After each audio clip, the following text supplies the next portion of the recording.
Hola, buenas tardes con todos. Tengan muy buenas tardes y sean bienvenidos una vez más a esta página jurídica de Adolfo Castro y Asociados, en donde estaremos brindando el día de hoy la conferencia de argumentación jurídica dictada por el maestro Wilson Gómez Betancourt, quien ya nos acompaña desde la ciudad de Medellín, Colombia, quien es un aliado de la firma jurídica Adolfo Castro y Asociados en este país de Colombia, y le vamos a dar la bienvenida.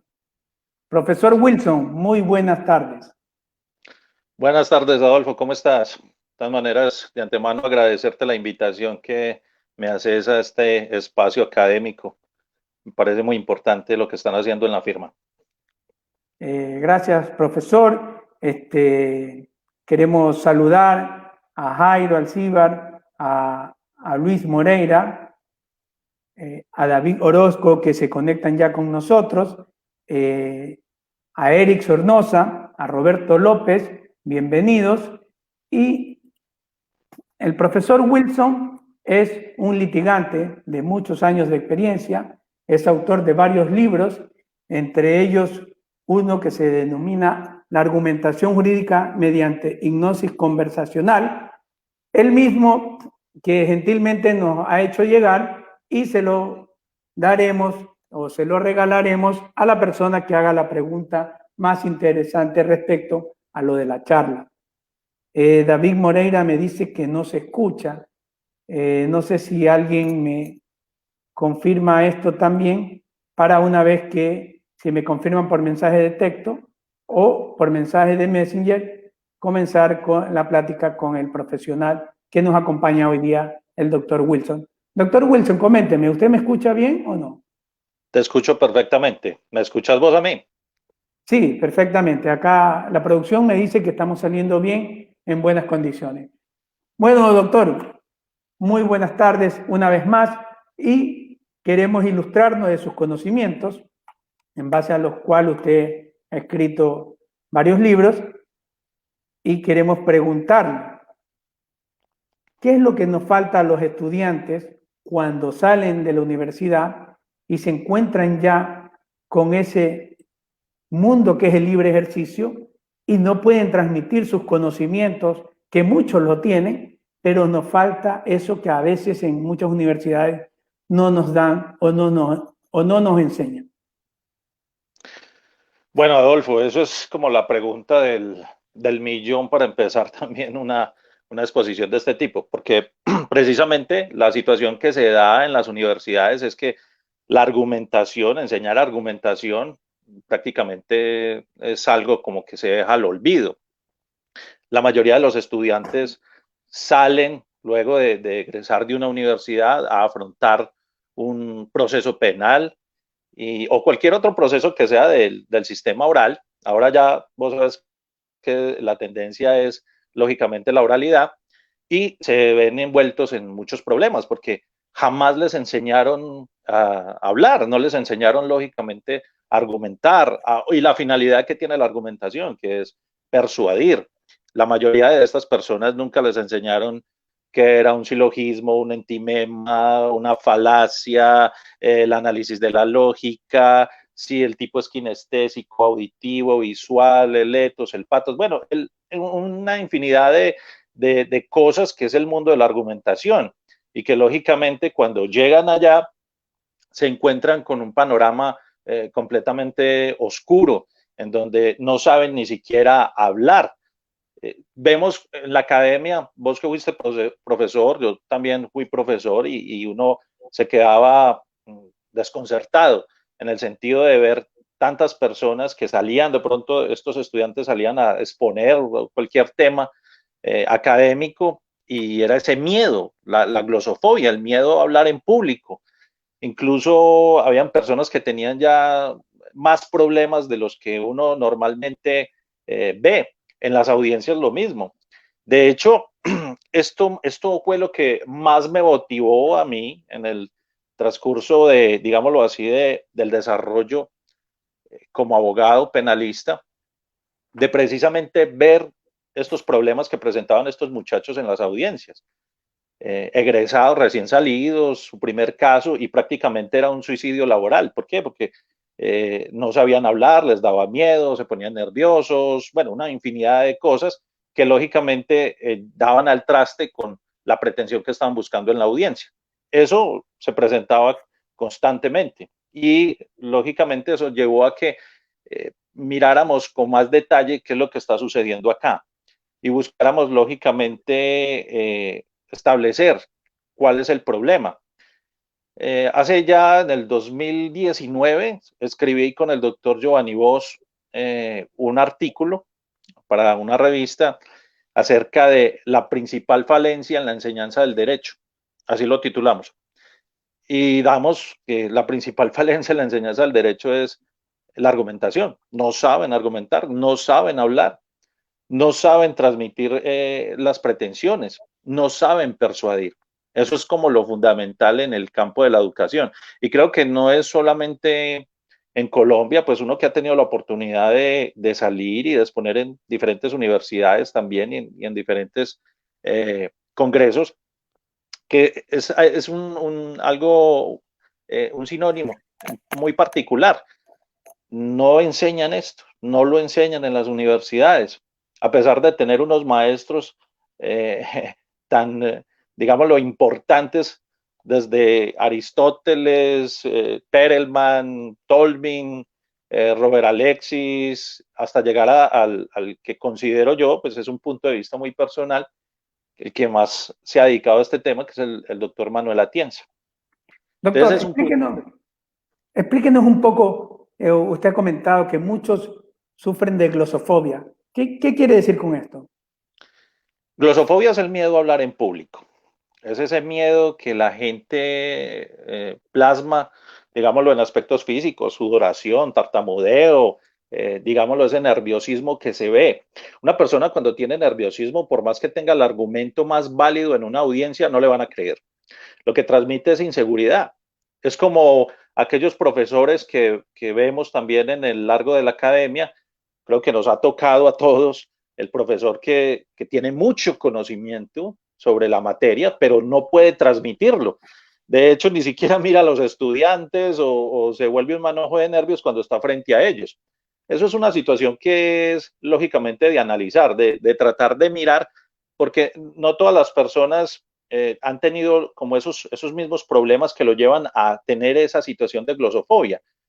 No sé, el bullying en las escuelas cuando salen pueden llevar incluso a ocasionar problemas muy graves a futuro a estas personas. Hay otros medios que lógicamente no tienen tantos problemas desde el punto de vista psicológico, sino que son problemas que se pueden corregir. También lo que se veía como taquilalia y bradilalia. ¿Te acordás cuando hablábamos de eso en una ocasión, Adolfo? De que decíamos de que cuando una persona habla demasiado rápido y que no se le entienden las ideas que está queriendo exponer, lógicamente es taquilalia. O aquella persona que habla demasiado pausado, eso es bradilalia, ¿cierto? Que comúnmente lo llamábamos a esos profesores el profesor cirujano, el que lo duerme en clase a uno y después lo raja en el examen. Esa es como la situación de lo que se ve con problemas que se pueden lógicamente corregir. Ya problemas que son ya más a fondo, es complicado porque hay personas que lógicamente no tienen cómo enfrentar ese miedo. Y lo importante de saber y conocer es que, a más del conocimiento jurídico que uno tiene que saber expresarlo y saber que hay una persona que necesita recibir ese mensaje para que al final de cuentas resuelva las pretensiones jurídicas que uno está requiriendo. Sí, claro.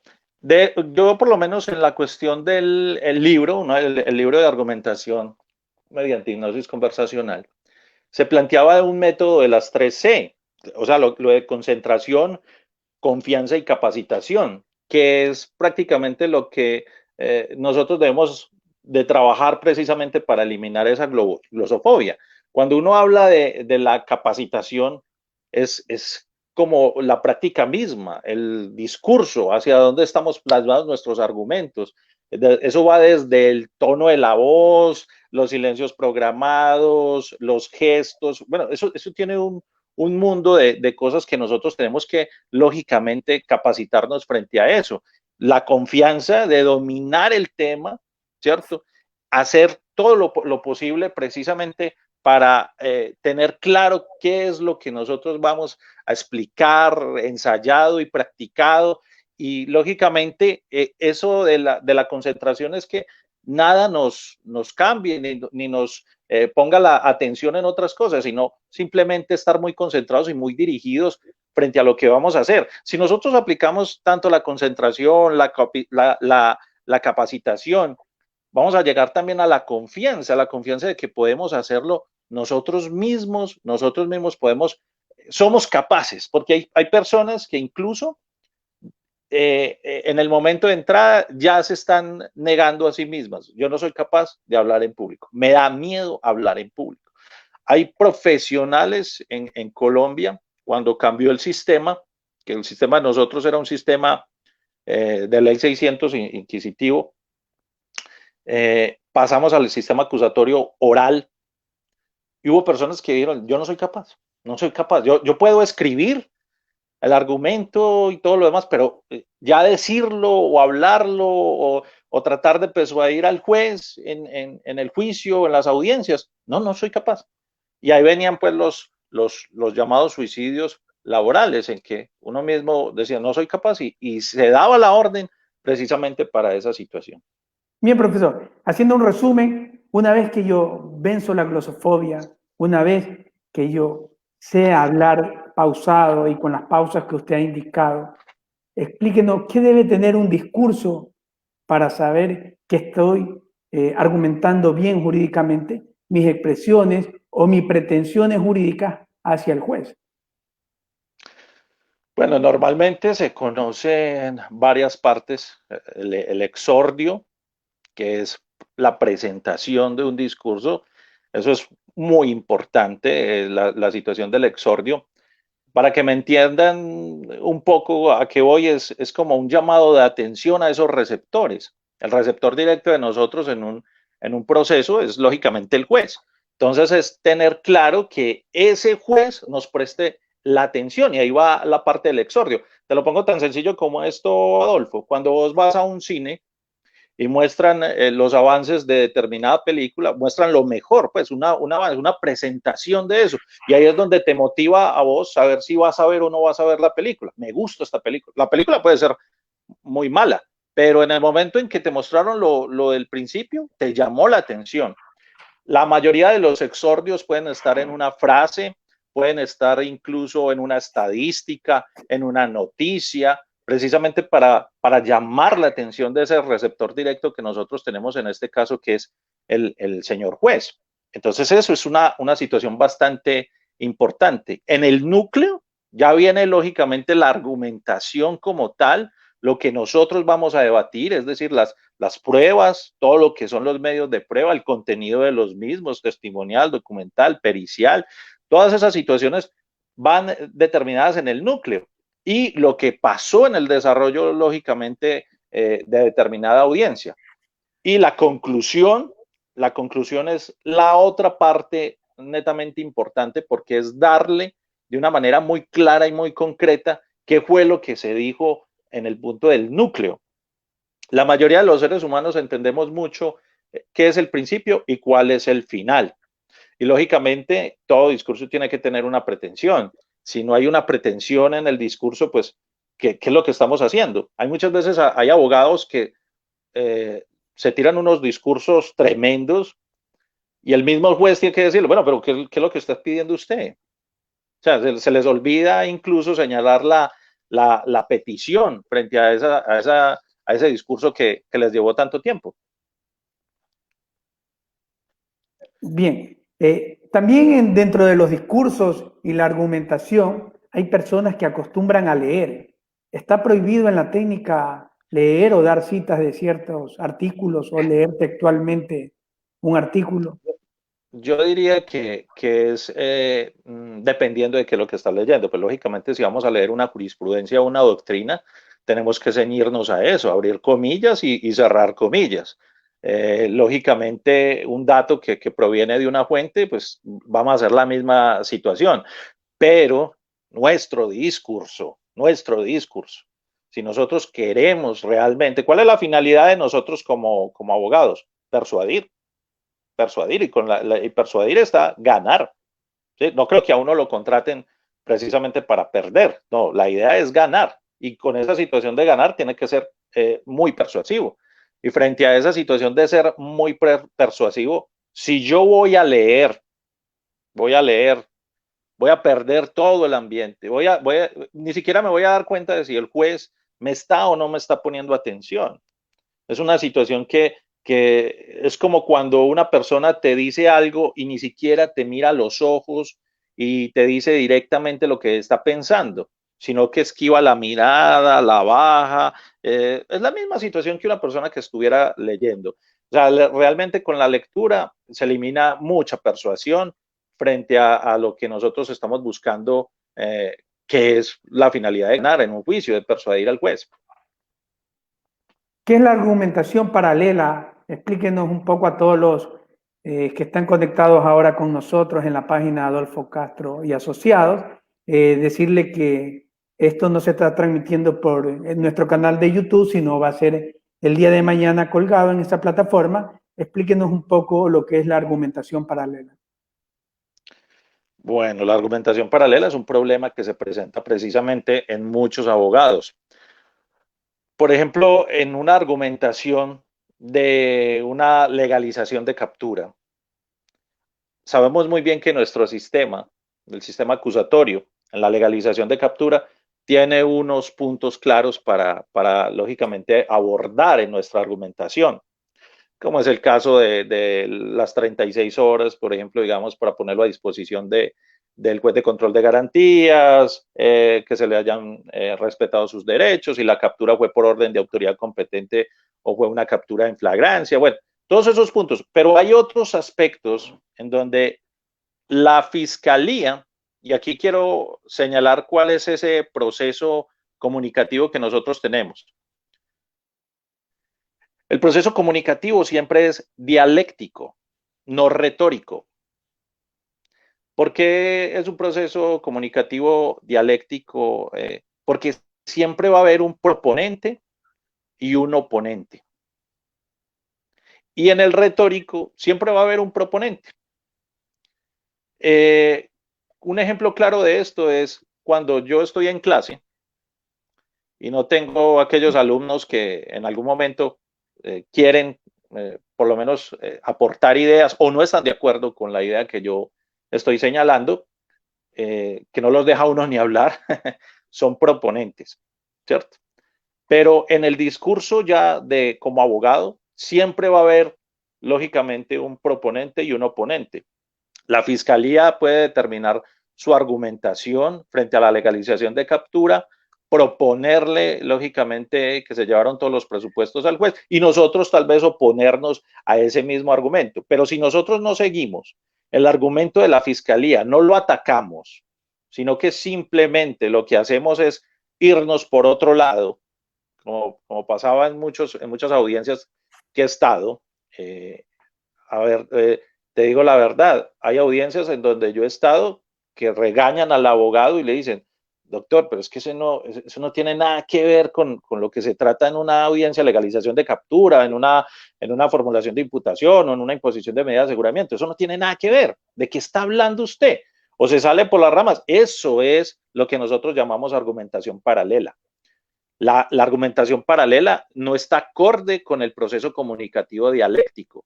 Tiene que estar acorde, precisamente para atacar la propuesta de la fiscalía. Si yo no hago eso, pues lógicamente dejo intacta la argumentación de la fiscalía y yo me voy por otro lado completamente diferente. Eso es un problema grande que se tiene lógicamente con la parte de la argumentación en materia pues de lo que nosotros entendemos, sobre todo en materia penal. Y saber sobre todo que no es el abogado el que más habla, es el que más se hace entender, sino ser concreto. Exactamente, exactamente. Mira, Adolfo, que ese punto es muy importante lo que vos señalás, porque hay abogados que, digámoslo así, lo que nosotros conocemos, el el lenguaje William Shakespeare, por no decir cantinflesco, pues, no tocar sensibilidades por ahí, de personas que para decir una idea se toman y se toman párrafos enteros y de argumentación frente a eso, para llegar a un punto concreto. Eso lo vemos mucho nosotros, incluso en la sustentación del recurso de casación frente a la Corte. Cuando uno va a sustentar un recurso de casación a la Corte le dice, tiene 5 minutos o 10 minutos para exponer pues su argumento. Cualquiera diría, pero ¿cómo va en una casación? Por Dios, ¿cómo voy a llevarme 5 o 10 minutos? Pero es así. ¿Por qué? Porque es que es una cuestión muy concreta, no es algo que incluso es para entrar y echar todos sus discursos y traer a cuentas todo lo de la jurisprudencia, la doctrina y todo. Eso tiene sus puntos claros. Uno siempre va, como se dice, digámoslo así, a la ratio decidendi, lo que es el punto concreto de lo que le corresponde a uno argumentar en su proceso. Y básicamente es atacar el postulado de la fiscalía. Eso me hace recuerdo cuando a veces en tribunales los jueces dan 10 minutos para el debate final y hay muchos colegas que dicen que es muy poco tiempo para los 3, 4 días de audiencia que ha durado. Llegamos a esa conclusión. Pero eso depende también del desarrollo de la prueba, porque si la prueba yo me tengo que remitir a analizar lo que pasó en juicio oral con los testigos, pues lógicamente yo sí pediría incluso un poco más y veo que el tiempo es completamente corto a la finalidad que nosotros estamos buscando. Lo importante de lo que nos está diciendo en esta charla es que hay que saber comunicar al receptor cuál es la pretensión clara que tiene el profesional del derecho. Es lo que he entendido hasta sí, claro. este Incluso, momento de la charla. Sí, claro que sí, Adolfo. De hecho, vuelvo y te digo, por ejemplo, planteemos algo acá en esta charla. ¿Cuántos abogados han perdido un proceso? Me imagino que te ha tocado a vos, en donde vos decís, pero ¿por qué perdí? Si tenía la norma a mi lado, tenía una muy buena base jurisprudencial, una buena base doctrinal, ¿por qué no logré mi pretensión? ¿Por qué no logré la finalidad de todo este proceso en mi punto de vista?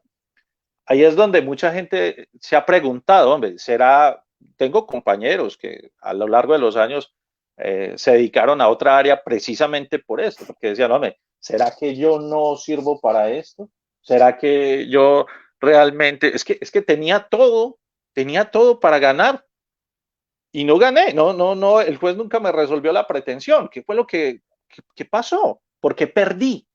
¿Por qué perdí? Y eso es algo que lógicamente nosotros tenemos que analizar desde el punto de vista de muchos otros factores. Nosotros tenemos un pensamiento, lógicamente volviendo al punto de la educación, a nosotros nos educaron con que el derecho es dogmática penal y ya. O sea, las escuelas, todo lo que tiene que ver con el dolo, antijuricidad, culpabilidad, la norma, el tipo penal, el procedimiento como tal, lo que se tiene que hacer, pero realmente el proceso, y aquí me van a crucificar a muchos positivistas, no es solamente la norma, no es solamente la norma. El proceso penal tiene toda una amalgama de cosas que nosotros tenemos que, lógicamente, vislumbrar, mirar, analizar. No es solamente la norma. Incluso es como cuando vos llegas a la audiencia de juicio oral y el fiscal le está diciendo al juez, ve, ¿y qué? ¿Cómo siguió tu hijo Simón? Ahí hay un grave problema ya. ¿Por qué? Porque nosotros vamos en desventaja, en el sentido de que ellos dos ya se conocen y tienen un rapport y más, de pronto tienen hasta una amistad. Y nosotros ni siquiera sabemos en un momento dado quién es el juez.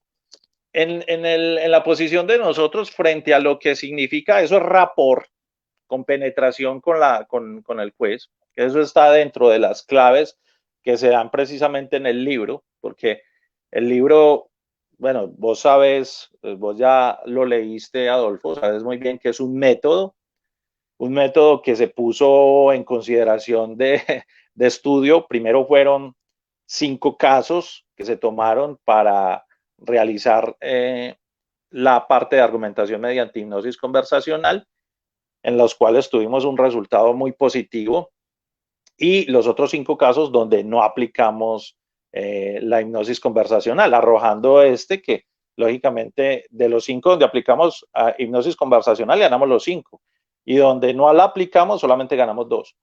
Entonces, antes de irnos a la experiencia de su libro y a toda la investigación que hizo, para no dejar cabos sueltos, explíquenos cuál es la importancia en la argumentación de etos, patos y logos.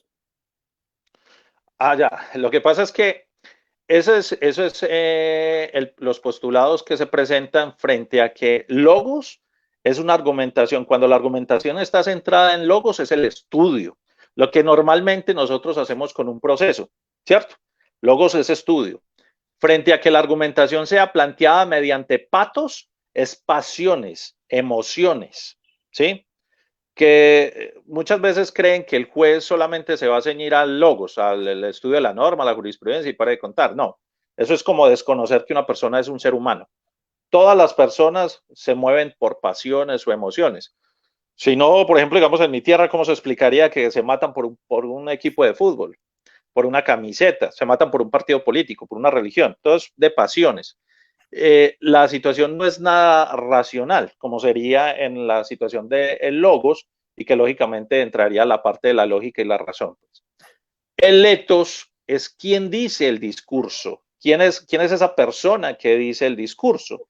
Frente a esa situación, pues imaginarte una persona que te hable a vos, digámoslo, el más claro ejemplo, un político que te hable a vos de honestidad y de que hay que proteger los dineros del erario público, y el tipo ya ha sido condenado por corrupción y por robarse plata, pues, o sea, es una persona que no está llamado a eso, no tiene, la persona que dice el discurso no tiene ese reconocimiento, no es válido para los receptores, no tiene esa situación. ¿Cómo se maneja? Me han preguntado mucho, bueno, ¿y cómo entonces manejar entonces un discurso bastante persuasivo?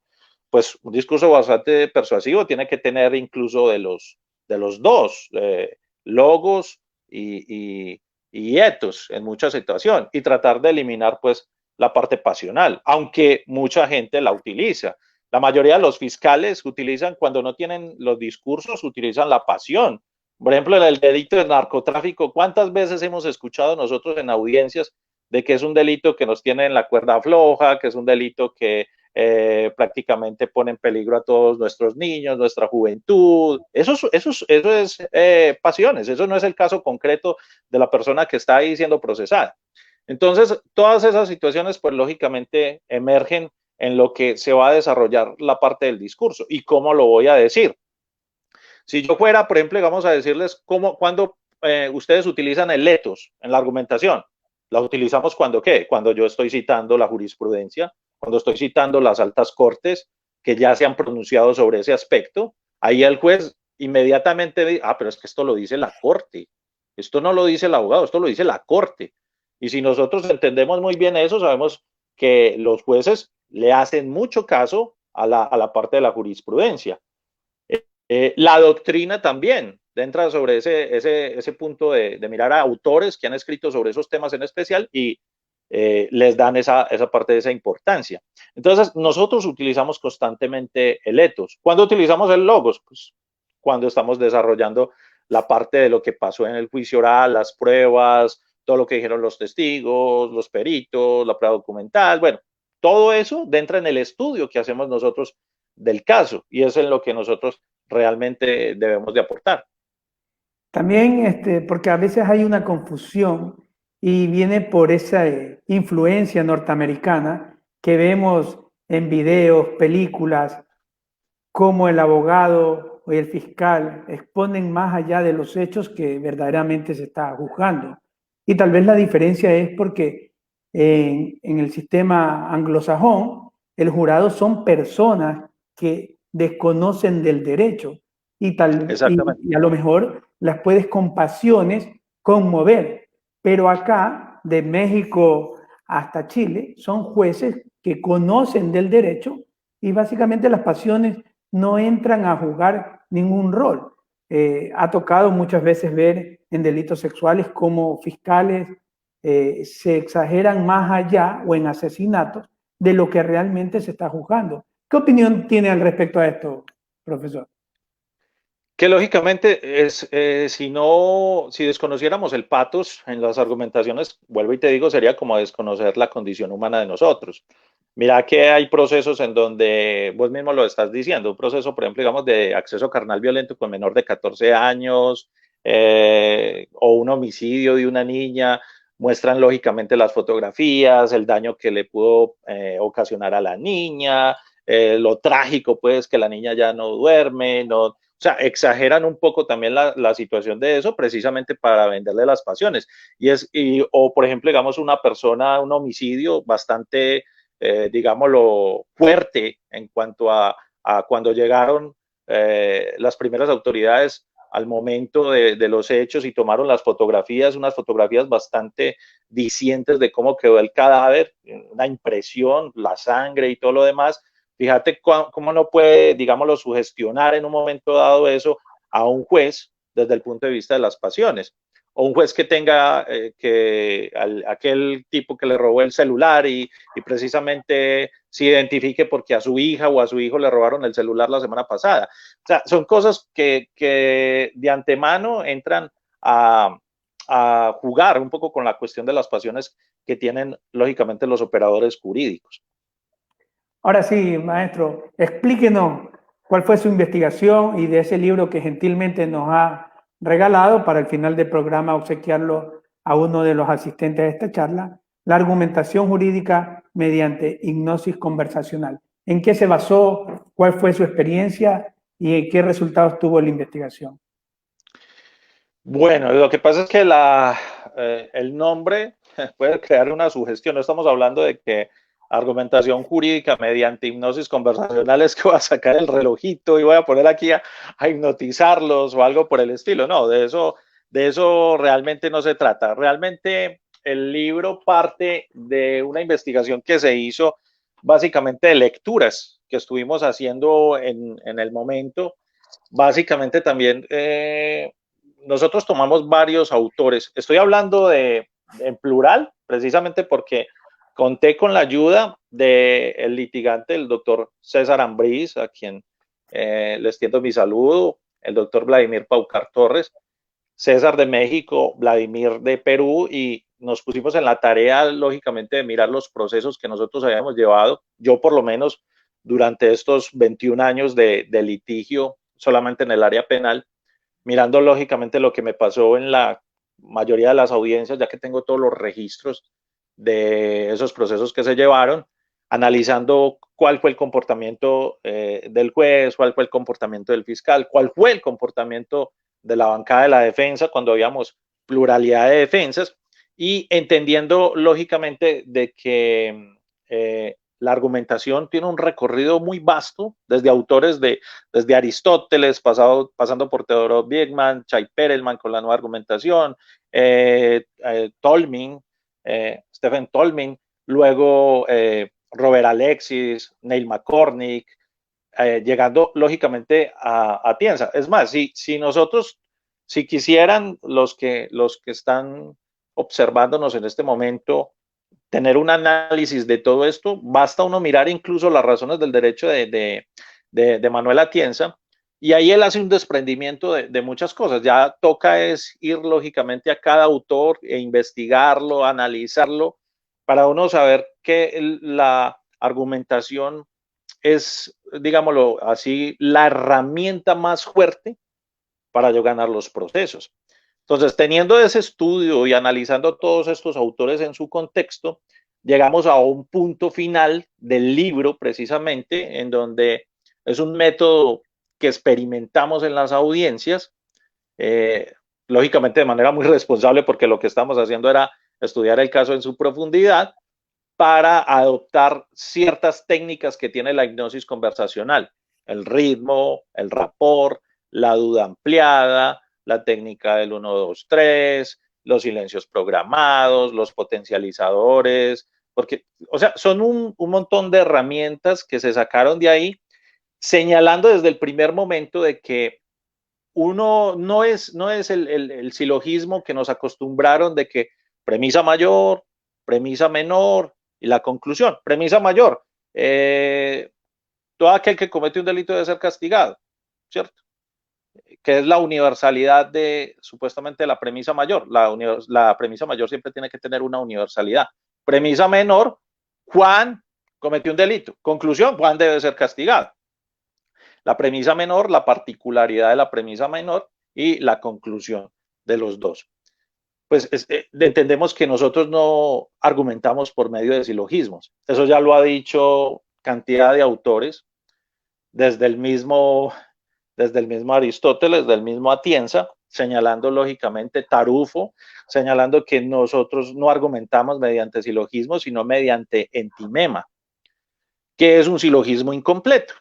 Es decir, el entimema es normalmente un silogismo pero incompleto, o le falta la premisa mayor o le falta la premisa menor o incluso la conclusión no está explícita. Entonces, en esa situación es que entramos a analizar toda la parte de la argumentación, analizando cada autor, sacando, extrayendo de los puntos de cada autor y lógicamente sacamos nuestra teoría frente a esa argumentación y la llevamos lógicamente a la práctica porque somos litigantes de tiempo completo. Sabemos muy bien que es una situación que es de estudio, es de aplicar, porque no es fácil, no es realmente lo que es aprenderse como una norma y para de contar. No, no, no. Hay que saber lógicamente dónde se corresponde cada una de esas técnicas que nosotros utilizamos. Como para darte un ejemplo claro de algo tan sencillo como las técnicas, te lo diría aquí como a medida de ejemplo. Por ejemplo, una técnica de la duda ampliada, ¿cierto? Frente a la situación de un proceso en el que nosotros estuvimos, en donde se recogieron más o menos 1.500 audios, conversaciones telefónicas, en donde se hablaban lógicamente de narcotráfico y armas, y donde no se le hizo a la persona procesada una prueba de fonoespectrología, el cotejo de voz. Entonces, frente a esa situación, nosotros señalamos, ¿y por qué no hizo la fiscalía? Voy a crear la duda. ¿Por qué no hizo la fiscalía la prueba fonoespectrológica? ¿O sí la hizo su señoría? Ahí viene la duda ampliada. ¿O sí lo hizo su señoría? Pero descubrió muy bien que no podía traer esa prueba aquí a juicio, precisamente porque iba a jugar en contra de sus intereses. La misma técnica que es de minimizar o maxificar. Eso es una técnica que se utiliza mucho frente a la argumentación en el sentido de que si yo voy a minimizar, voy a decir, no, es que solamente fueron 4 meses. Pero si yo voy a maxificar eso, voy a decir, no, su señoría, es que pasaron 31 días del mes de enero, 29 días del mes de febrero, 30 y así se hace la maxificación frente a esa situación. La parte del ritmo es realmente importante porque es como si dijéramos que una canción no tuviera ritmo. Una canción se te pega es precisamente por el ritmo. Muchos de nosotros tenemos en nuestra mente incluso propagandas de nuestra niñez, que sabemos muy bien qué era lo que decía la cancioncita o los datos que daban de la propaganda que nosotros veíamos en televisión.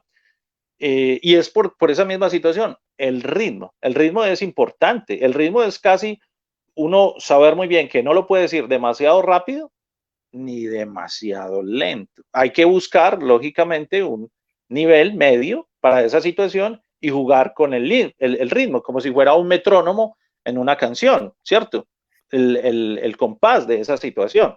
Entonces, ahí es donde nosotros entramos a buscar todos estos puntos que lógicamente son importantes para la argumentación mediante hipnosis conversacional. En la mayoría de los textos donde nos han pedido crear esta argumentación, o sea, utilizar el texto que ya hizo un abogado, nosotros lo traemos a nosotros, lo analizamos, implementamos la argumentación mediante hipnosis conversacional y luego llegamos al punto de, dígalo pues, analice usted la situación, dígalo de esa manera, toque la parte, no es lo mismo que un cliente le diga a usted, su señoría, yo me considero inocente, a que uno le diga, dígalo de otra manera, utilice un silabiador, su señoría, yo me considero completamente inocente, su señoría. Eso es otra cosa. O sea, son puntos que se van básicamente, y aquí te voy a decir desde dónde prende la argumentación, del PNL, programación neurolingüística. Desde que nosotros utilizamos la programación neurolingüística, utilizando incluso los comportamientos, precisamente, ¿qué hace un equipo de fútbol cuando va a jugar con otro equipo? Estudiarlo, ¿no? Lo estudia, mira quién es el delantero, mira quién es la defensa, mira quién es la persona que puede irse por las puntas y desequilibrar.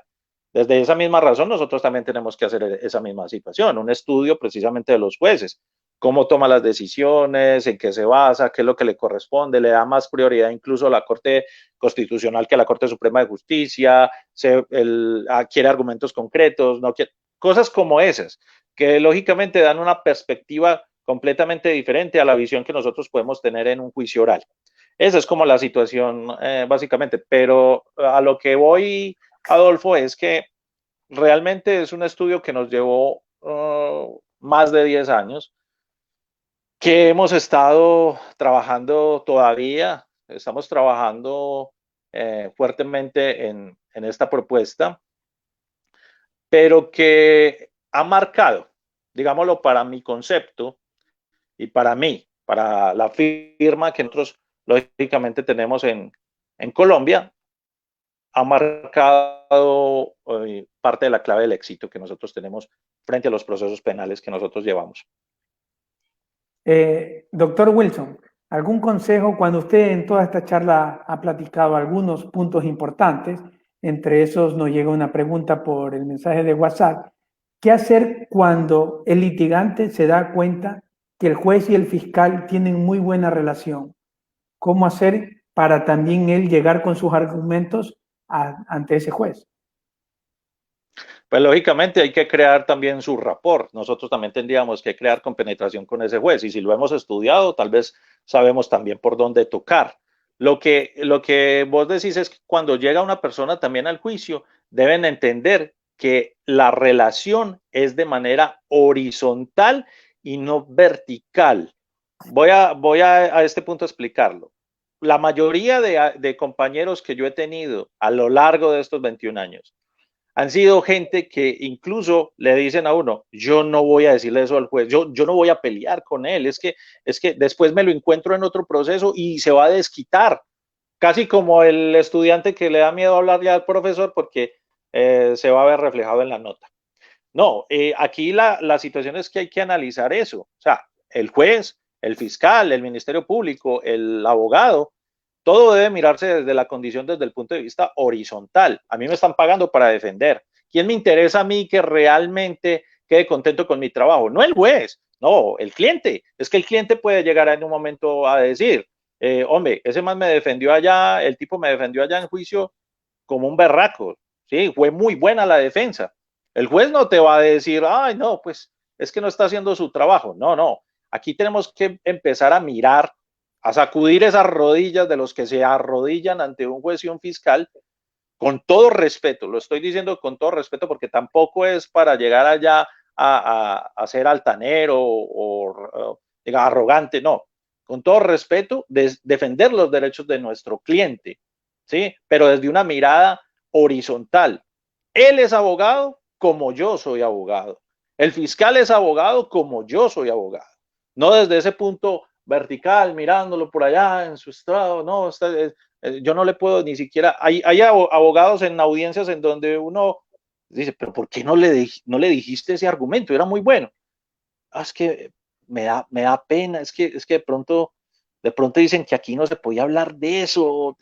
Bueno, son miles de cosas que uno ha visto a lo largo de estos 21 años de litigio y que uno considera de que esa no es la manera de llevar a cabo una defensa. Esa no es la manera de llevar a cabo una defensa. ¿Qué hacer con esos testigos que se acuerdan de todo cuando le pregunta a la fiscalía y cuando el defensor le pregunta ya no se acuerdan de nada?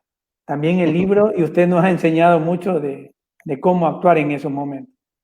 Hace 8 días ya que fue la charla del doctor Enrique Baeza, una Sí. excelente charla.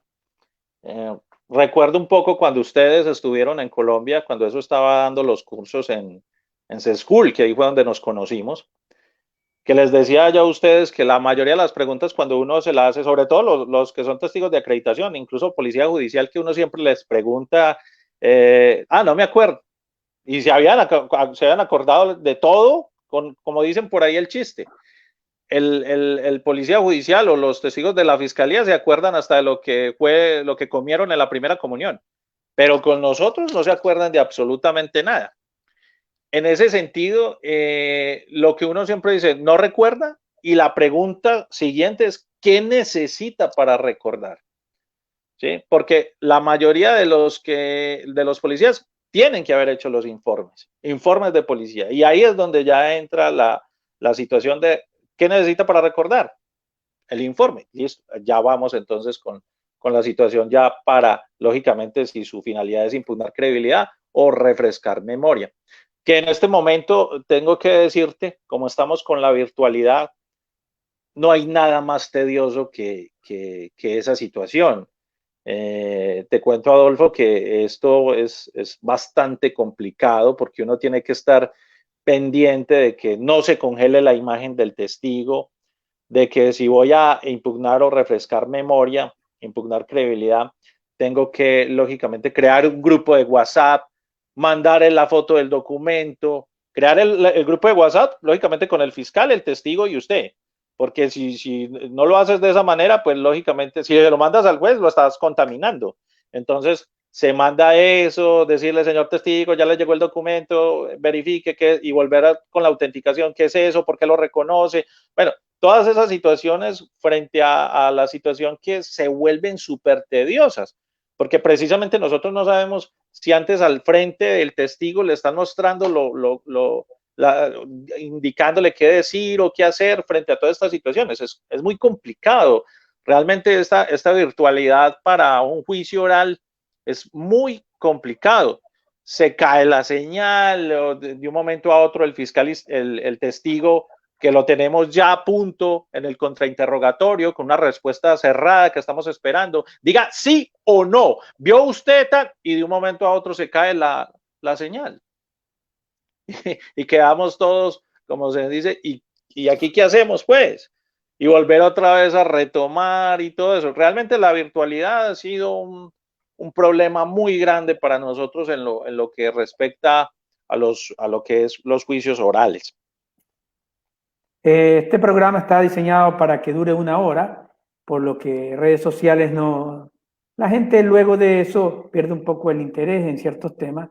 En la parte final, profesor, algo que nos quiera dar de consejo para esos litigantes que recién empiezan en sus primeras audiencias y van camino a camino aprendiendo cada cosa del derecho.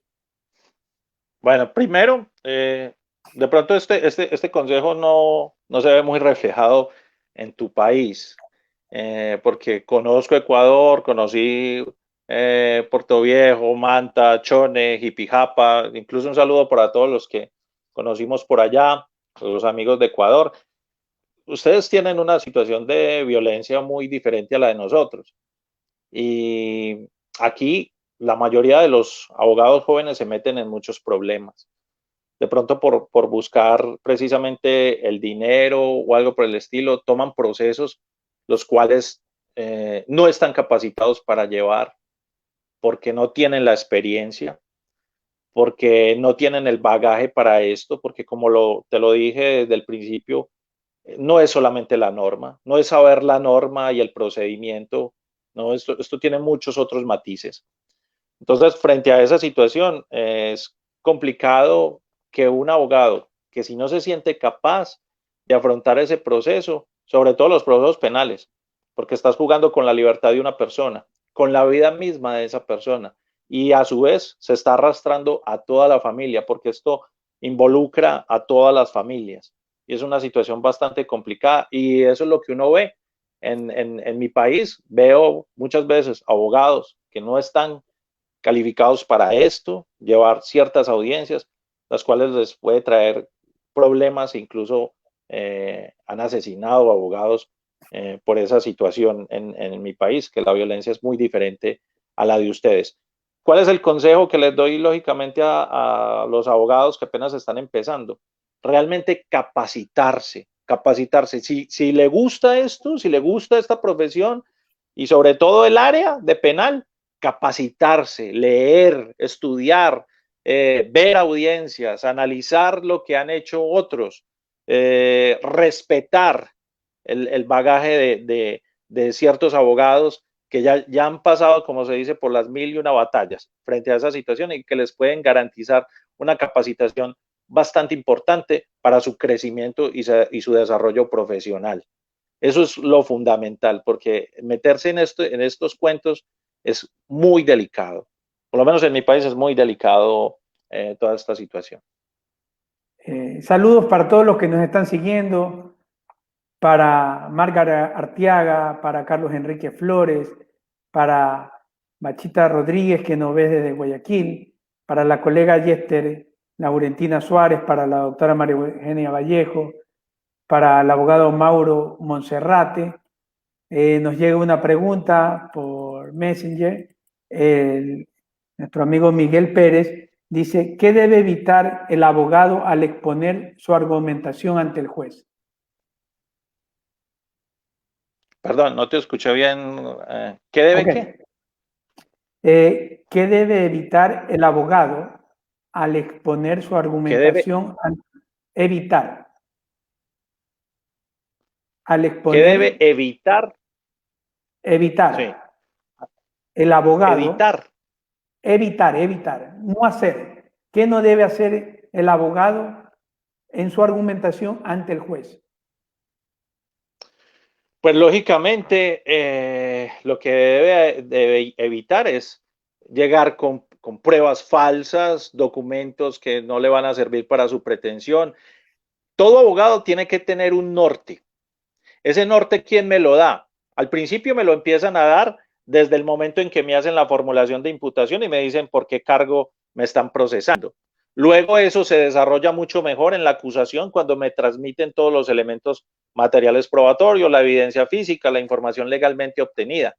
Y de ahí, en la preparatoria, y lo que usted pudo haber legalmente realizado con su investigador o los investigadores que usted estén a su cargo, pues lógicamente eso es lo que debe darse en el juicio. No nada que no haya estado frente a esos puntos y a lo que uno va a debatir.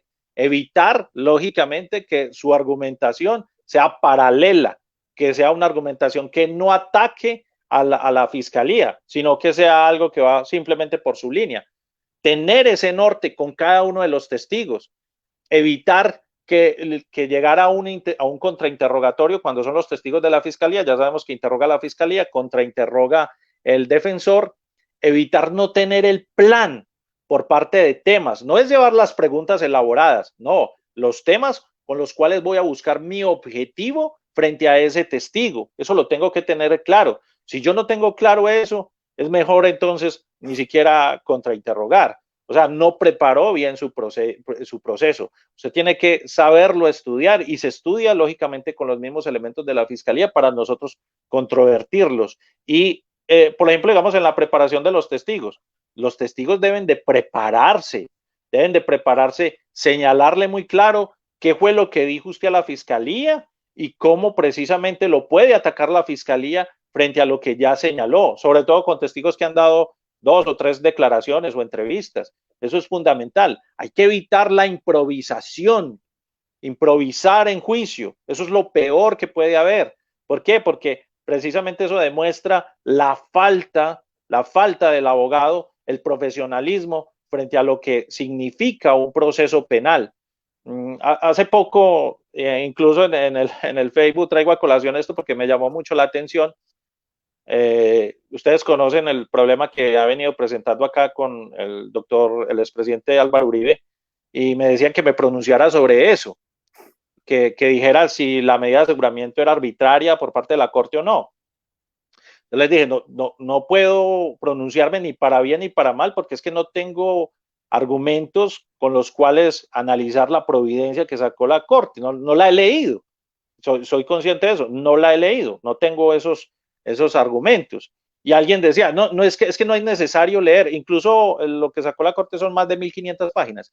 Entonces decía, no, es que no hay necesario leer, eso ya tiene las bases sentadas, y ellos dijeron, pues es casi como decirle a un abogado que no estudia el proceso. Hombre, yo no voy a leer ese escrito de acusación de la fiscalía, ni voy a leer las declaraciones que dieron los testigos. A mí eso no me interesa, porque yo ya sé que el tipo es inocente, no, o es culpable. No, eso es falta de responsabilidad con la profesión.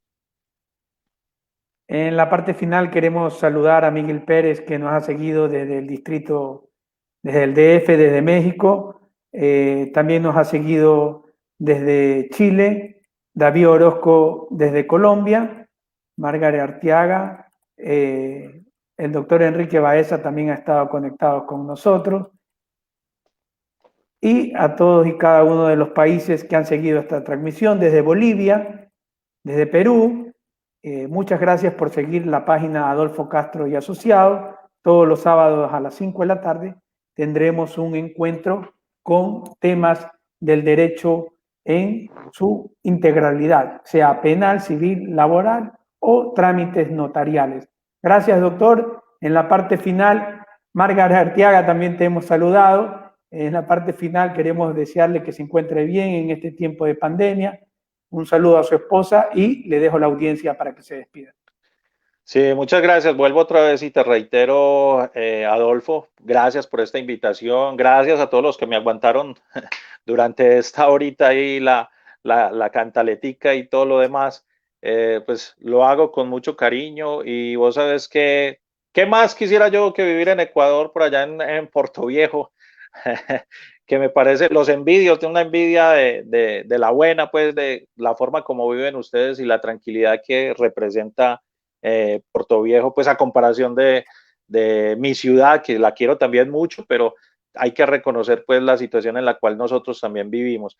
Y lógicamente al amigo Baeza, al amigo Paucar, al amigo Ambriz, todos los que hemos tratado lógicamente de desarrollar estos temas académicos con la finalidad de que algo les quede a los muchachos que están empezando también en esta bonita profesión. Espero que el libro realmente les aporte, porque es una investigación, como les digo, que nos llevó bastante tiempo realizarla. Si mal no recuerdo, fue en el 2019 que hicimos el lanzamiento en el Tribunal Superior de Jalisco, en México, que fue la exposición del libro. Y lógicamente agradecer de antemano a todos los amigos de Ecuador, Perú, Chile, Argentina, al doctor Ote, que lo más seguro es que nos esté también escuchando. Mil gracias, Adolfo, por esta invitación. Gracias, no sin antes, nos despedimos, saludamos a José Ponce desde Panamá, a Marco Flavio desde México, y a todos y cada uno que han estado conectados, a la doctora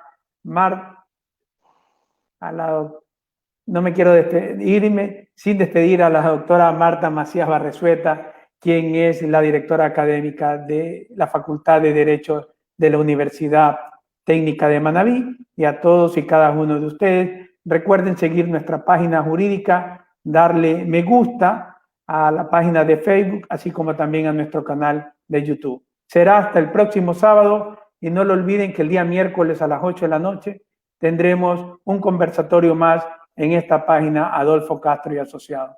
Buenas tardes a todos. Hasta luego.